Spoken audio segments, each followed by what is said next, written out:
আজি মই কঁঠালৰ মুচিৰ ৰেচিপি এটা বনাইছিলোঁ। আহক আপোনালোকক দেখাওঁ কেনেকৈনো বনাইছিলোঁ মই। খাবলৈ বহুতেই সোৱাদ হৈছিলে।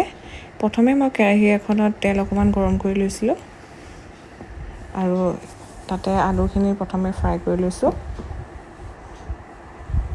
এয়া ফ্ৰাই হৈ গৈছে, হাফ ফ্ৰাই হ'লেই হ'ল। এতিয়া এইখিনি বেলেগ এটা বাচনত কাঢ়ি ল'ম।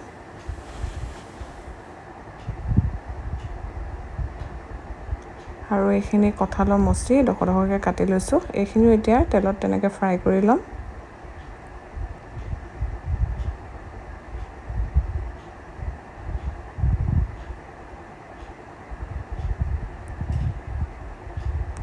এয়া ফ্ৰাই হৈ গৈছে।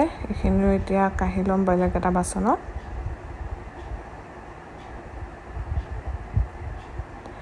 এতিয়া আকৌ তেল অকণমান দি লৈছোঁ। তাৰপিছত ইয়াত তেজপাত, দালচেনি আৰু ইলাচি দি ল'ম। তাৰপিছত এটা পিঁয়াজ কাটি দিছোঁ ইয়াত।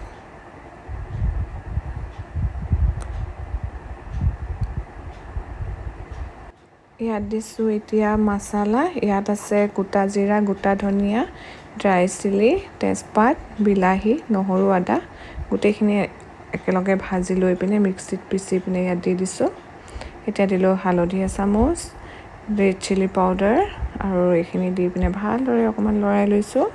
এতিয়া দিছোঁ সোৱাদ অনুসৰি নিমখ।